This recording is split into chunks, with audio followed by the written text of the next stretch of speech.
Doncs ara sí, ens estem quedant sense temps, però hi ha el torn obert.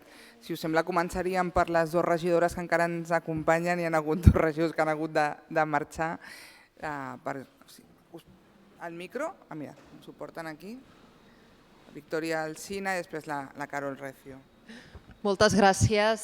Bé, jo breument, però si volia fer un agraïment molt especial a tot l'equip del Consell i al president que s'estrena amb la presentació de la seva primera memòria per recopilar tota aquesta feina i totes aquestes dades que s'ha estat treballant. Però també volia afegir, més enllà d'aquest agraïment, un comentari sobre el contingut de les conclusions d'aquesta memòria i un suggeriment. El comentari coincideixo molt amb l'anàlisi que ha fet el Carles, el degà del Col·legi d'Economistes, i que ara també el senyor Mas de Pimec apuntava respecte que cal créixer, perquè això genera riquesa i això la memòria realment mostra que Barcelona ho fa, però hi ha aquesta necessitat de créixer bé.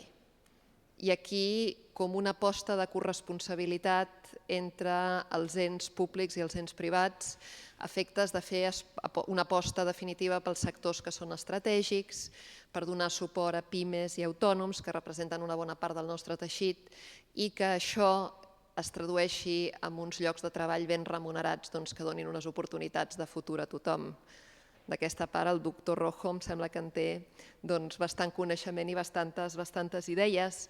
I finalment aquesta aposta estratègica per l'habitatge i pel transport, com dos elements de fons que no es podran resoldre si no és amb la col·laboració de totes les administracions. I evidentment el tema de les desigualtats especialment preocupant tenint en compte la diferència per districtes que es veu quan analitzes les dades de Barcelona.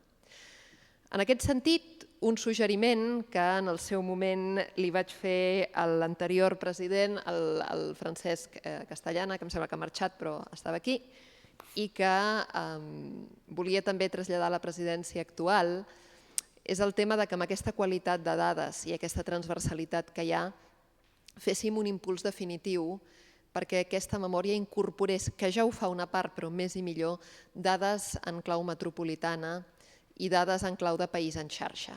Perquè com que aquests reptes són col·lectius, crec que el següent pas per millorar encara més aquesta feina que es fa des del Consell Econòmic i Social de Barcelona seria entendre que les dades no només poden ser de Barcelona, sinó que necessitem aquestes corones progressives en les quals es mou aquest context econòmic i social.